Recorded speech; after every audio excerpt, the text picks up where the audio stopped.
Welcome to English in Gurukul. तो चलिए topic को अपने शुरू करते हैं।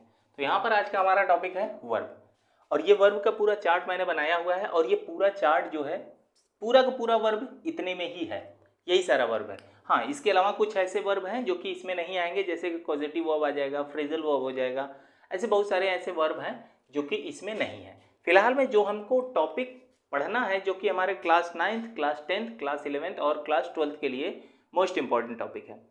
और मैं कई सारे कोचिंग में पढ़ा रहा हूँ, वहाँ पर मैं देख रहा हूँ जब भी मैं सिंथेसिस या फिर ट्रांसफॉर्मेशन जो भी टॉपिक मैं पढ़ा रहा हूँ, तो वहाँ पर बेसिक चीज़ें उन लोगों को पता नहीं है।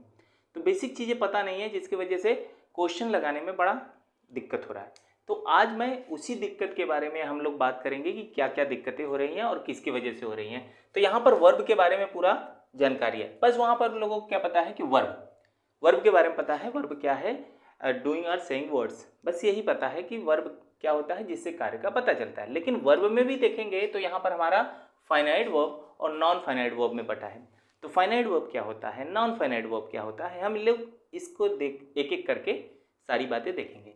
तो यहाँ पर देखेंगे, सबसे पहले यहाँ पर पूरा चार्ट मैंने बनाया हुआ है। इस पूरे चार्ट के बारे में अगर हम बात करें तो सबसे पहले हमारा वर्ब है। वर्ब के हम डेफिनेशन के बारे में आज बात नहीं करेंगे कि वर्ब क्या है, इसके बारे में बातें नहीं करनी है, ठीक है। हम वर्ब के बारे में जानेंगे कि वर्ब क्या है, वर्ब के टाइप के बारे में जानेंगे, वर्ब कितने टाइप होते हैं, फिर उसके कितने टाइप होते हैं, ये सारी बातें हैं और ये बहुत ज़्यादा इंपॉर्टेंट बातें हैं। इसके जाने बिना हम लोग सिंथेसिस पॉइंट जो है, सिंथेसिस हो गया, ट्रांसफॉर्मेशन हो गया, इन सबको हम लोग नहीं समझ सकते हैं। केवल सिंथेसिस ट्रांसफॉर्मेशन क्या, हम लोग ट्रांसलेशन भी नहीं कर सकते हैं अगर वर्ब के बारे में अच्छे से जाने नहीं तो, ठीक है। और ग्रामेटिकली बहुत सारी मिस्टेक होती हैं, जिसकी वजह से हमारे क्वेश्चन गलत हो जाते हैं और नंबर कट जाते हैं। और अगर हम इसको समझ लिए तो आधा से ज़्यादा ग्रामर तो वर्ब को समझने से ही है। तो ध्यान दीजिए यहाँ पर वर्ब क्या है, आज हम इसी के बारे में चर्चा करते हैं, इसके टाइप के बारे में क्या क्या है। तो यहाँ पर बात करते हैं हम लोग वर्ब की।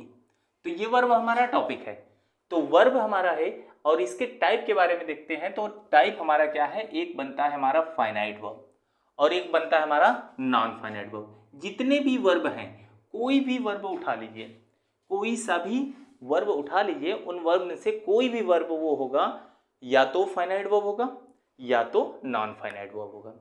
अब फाइनाइट और नॉन फाइनाइट का यूज हमको कैसे करना है, तो ये बातें ध्यान देनी है कि जब भी हम ग्रामर पढ़ते हैं तो उसमें हमको सेंटेंस के स्ट्रक्चर के बारे में बात करनी होती है, सेंटेंस के डेफिनेशन के बारे में बात करनी होती है, सेंटेंस के टाइप के बारे में बात करनी होती है। तो वहाँ पर मोस्ट इंपॉर्टेंट रोल किसका होता है, फाइनाइट और नॉन फाइनाइट का। हम फाइनाइट और नॉन फाइनाइट समझ गए तो जो स्ट्रक्चर बेसिस पे जो हमारा सेंटेंस होता है उसको आसानी से समझ सकते हैं। स्ट्रक्चर बेसिस पे सेंटेंस का मतलब है जो हमारा हो जाएगा simple sentence, complex sentence, compound sentence, ठीक है। तो उसको समझने में बहुत आसानी हो जाएगी। तो उसके बारे में तो बाद में बातें करेंगे, और मेरा वीडियो पहले सिंथेसिस का पड़ा हुआ है, जिसमें कि मैंने सिंपल सेंटेंस का बता दिया है, ठीक है। तो यहाँ पर बात करते हैं, तो फाइनाइट वर्ब क्या है। देखो फाइनाइट वर्ब ये है, अभी देखिए फाइनाइट वर्ब के बारे में भी नहीं बताना है, अभी अगले वीडियो में हम लोग लेकर आएंगे फाइनाइट वर्ब और नॉन फाइनाइट में डिफरेंस, क्या क्या डिफरेंस है। अभी फिलहाल में देख लीजिए, फाइनाइट वर्ब के अगर हम टाइप की बात करते हैं तो यहाँ पर हो जाएगा ये फाइनाइट वर्ब, और उसका एक टाइप और हो जाएगा वर्ब का नॉन फाइनाइट वर्ब, ठीक है। अब हम फाइनाइट वर्ब की बात करते हैं तो इसमें आता है क्या, प्रिंसिपल वर्ब। तो यहाँ पे ध्यान देना है, प्रिंसिपल वर्ब, लिंकिंग वर्ब और ऑक्सिलरी वर्ब। तो यहाँ पर देखते हैं प्रिंसिपल वर्ब, लिंकिंग वर्ब और ऑक्सिलरी वर्ब।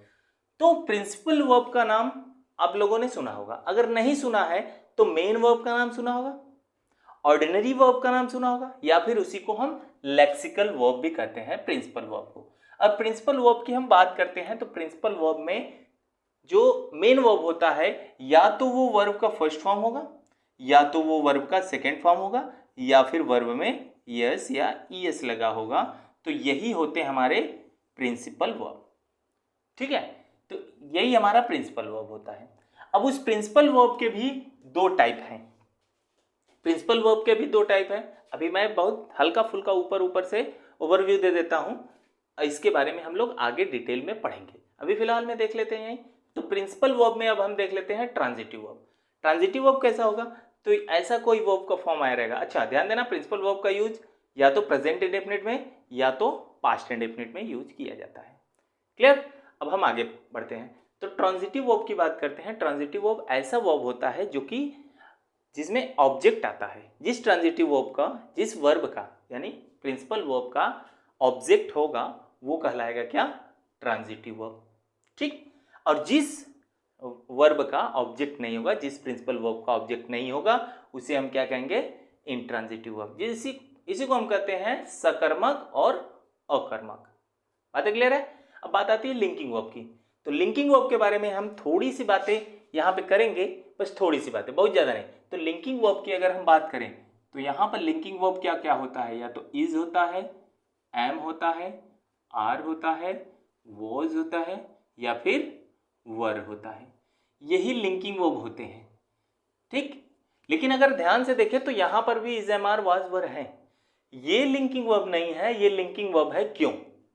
क्योंकि यहाँ पर ये जो बी वर्ब है ये प्राइमरी वर्ब में आता है कि इसके बाद कोई ना कोई मेन वर्ब आएगा, और वो मेन वर्ब क्या होगा, या तो वर्ब का थर्ड फॉर्म होगा या तो आईएनजी फॉर्म होगा। लेकिन यहाँ पर लिंकिंग वर्ब ये तभी होंगे जब इनके बाद कोई भी वर्ब नहीं आए, नो वर्ब, यानी इसके बाद कोई भी वर्ब नहीं आता है इस एम, आर, वाज, वर के बाद, तो वो क्या कहलाता है, यही सब क्या कहलाते हैं, लिंकिंग वर्ब आता है, लिंकिंग वर्ब कहलाता है। तो जब कोई भी वर्ब नहीं आएगा तो इसके बाद क्या आएगा, या तो कोई नाउन आ जाएगा या तो कोई एडजेक्टिव आ जाएगा। ठीक है, या तो नाउन आएगा या तो एडजेक्टिव आएगा। क्लियर। अब यहां पर बात देखते हैं आगे ऑक्सिलरी वर्ब की। तो ऑक्सिलरी वर्ब की बात करें तो ये नाम थोड़ा सा कुछ लोगों को नहीं पता होगा कि ऑक्सिलरी वर्ब है क्या। वैसे अगर हम इसका बेसिक नाम बताएं तो बेसिक नेम इसका है हेल्पिंग वर्ब।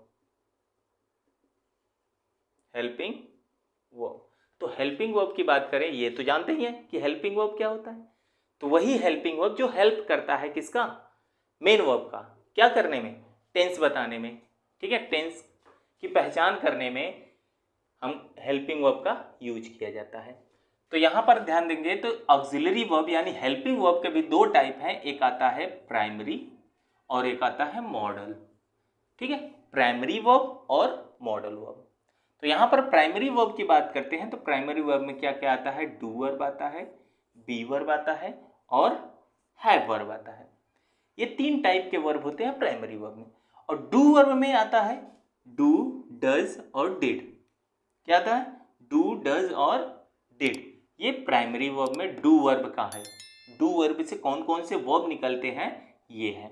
और वहीं पे बी वर्ब की बात करते हैं तो बी वर्ब में इज, एम, आर, वॉज, वर, ये 5 वर्ब निकलते हैं बी वर्ब से। यानी अगर हम कहते हैं बी वर्ब तो इसका मतलब दिमाग में आ जाना चाहिए कि इज, एम, आर, वाज, वर की बात हो रही है।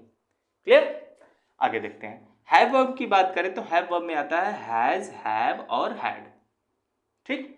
अगर इतनी बातें अगर आपने ध्यान दिया होगा तो जो भी हेल्पिंग वर्ब, ये सारे हेल्पिंग वर्ब है, ये सारे जो भी हेल्पिंग वर्ब है या तो प्रेजेंट में यूज होते हैं या तो पास्ट में यूज होते हैं। ठीक है, या तो प्रेजेंट में या तो पास्ट में ये यूज होते हैं। तो फ्यूचर की बात कहाँ गई, फ्यूचर कहाँ गया, तो फ्यूचर में भी तो टेंस होता है, फ्यूचर में भी होना चाहिए, तो फ्यूचर वाला आ जाता है मॉडल वर्ब में। ठीक। तो मॉडल वर्ब की बात करते हैं तो यहाँ पर देखिए फ्यूचर का विल यहाँ पर, शैल यहाँ पर मॉडल वर्ब में आया। कुल टोटल अगर प्राइमरी वर्ब की संख्या की बात करें तो प्राइमरी वर्ब होते हैं 11 और मॉडल वर्ब की संख्या कुल टोटल बात करते हैं तो 13 और टोटल कुल कितने हो जाएंगे 24। यानी हेल्पिंग वर्ब या फिर ऑक्सिलरी वर्ब की जो संख्या है वो टोटल 24 है, इससे ज़्यादा नहीं। हाँ, एक चीज़ हम कर सकते हैं कि दो हेल्पिंग वर्ब को मिलाकर एक नया हेल्पिंग वर्ब बना ले, जैसे has been, have been, will have been, shall have been, is being, are being, ये सारी चीज़ें देखो दो हेल्पिंग वर्ब को मिलाकर ही बन रहे हैं।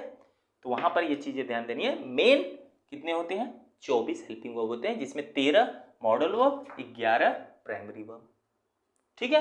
अब यहाँ पे मॉडल वर्ब के बारे में बात करते हैं तो मॉडल वर्ब यही सारे इतने 13 होते हैं। अब इसको याद कैसे करेंगे, तो इसको थोड़ा सा सीक्वेंस में मैंने लिखा है कि आसानी से याद कर सकते हैं।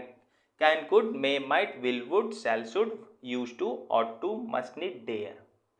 ठीक है, ये 13 मॉडल वर्ब है। इसको ऐसे याद करेंगे, एक दो बार बोलेंगे आसानी से याद हो जाएगा। ठीक है, और इसको याद रखना ज़्यादा इंपॉर्टेंट है कि कौन कौन सा मॉडल वर्ब है, इसका रूल थोड़ा अलग होता है। ठीक है, तो यहाँ पर इसके बाद अगर हम बात करें, इसके बाद जो यूज होता है वो इन्फिनेटिव का यूज होता है, इन्फिनेटिव, ठीक है, इन्फिनेटिव। और वो इन्फिनेटिव कहाँ दिख रहा है? नॉन फाइनाइट वर्ब में। इसके बाद हमारा वर्ब का फर्स्ट फॉर्म यानी इसके बाद भी इन्फिनेटिव का यूज होता है। ये हम लोग आगे बात करेंगे कि कैसे इन्फिनेटिव का यूज कैसे होता है। इन्फिनेटिव में तो टू लगा रहता है, लेकिन इसमें तो हेल्पिंग वर्ब के बाद टू नहीं लगता है। तो वो बातें हम लोग अगले वीडियो में करेंगे, ठीक। तो ये हमारा है इतना मॉडल वर्ब। तो ये हमारा फाइनाइट वर्ब होगा। अच्छा, ये जितने वर्ब के बारे में अभी मैंने बताया, ये सारा का सारा क्या होता है? फाइनाइट वर्ब होता है। ये बेस्ड होता है किस पे? टेंस और सब्जेक्ट पे। अगर सब्जेक्ट बदला तो टेंस वर्ब बदलेगा, अगर सब्जेक्ट नहीं बदलकर टेंस बदल दे रहे हैं तो भी वो बदल सकता है, या फिर दोनों को बदलने में बदले, ठीक है। यही होता है फाइनाइट वर्ब। लेकिन ये नॉन फाइनाइट वर्ब कभी भी नहीं बदलता है। तो नॉन फाइनाइट वर्ब की बात करते हैं तो इसमें एक पार्टिसिपल आता है, इन्फिनेटिव आता है और जिरंड आता है। ये 3 टाइप के होते हैं और ये भी ज़्यादा इंपॉर्टेंट है क्योंकि सिंथेसिस में इन्हीं सब का यूज होगा। जब हम सिंथेसिस पढ़ेंगे 11th में, 12th में, या फिर ICSE बोर्ड में 10th में भी पढ़ते हैं, CBSE बोर्ड में भी 10th में पढ़ते हैं, तो वहाँ पर क्या होता है? Participle, present participle, past participle, perfect participle, infinitive, gerund, ये सब का यूज करके हम सिंथेसाइज करते हैं सेंटेंस को। तो यहाँ पर सबसे पहले आता है पार्टिसिपल। पार्टिसिपल के टाइप के बारे में बात करते हैं। 3 टाइप होते हैं। एक होता है प्रेजेंट पार्टिसिपल जो कि दिखता है, वर्ब का फॉर्म ही होता है। ये सब वर्ब के फॉर्म होते हैं। जो दिखता है कैसा? Verb plus ING. Verb plus ING होगा तो वो हो जाएगा प्रेजेंट पार्टिसिपल। पास्ट पार्टिसिपल की बात करते हैं तो वर्ब का थर्ड फॉर्म जो होता है ये होता है पास्ट पार्टिसिपल। अब परफेक्ट पार्टिसिपल की बात करते हैं तो ये हो जाएगा हैविंग प्लस वर्ब का third form. Having plus verb के थर्ड फॉर्म को क्या कहते हैं? Perfect participle. क्लियर? आगे हम इन्फिनेटिव की बात करते हैं तो इन्फिनेटिव में क्या होता है? टू के बाद वर्ब का फर्स्ट फॉर्म, ये होता है हमारा इन्फिनेटिव। लेकिन इन्फिनेटिव में भी टाइप होता है एक बेयर इन्फिनेटिव जिसको कहते हैं, ठीक है, जिसको हम बेयर इन्फिनेटिव। बेयर इन्फिनेटिव की बात करते हैं तो यहां पर आ जाता है बस वर्ब का फर्स्ट फॉर्म, ये यानी टू नहीं होता है। Infinitive without to is called bare infinitive. Clear है? ये चीजें अगर हम जिरंड की बात करें, जिरंड में तो यहां पर वर्ब प्लस आईएनजी ये भी होता है।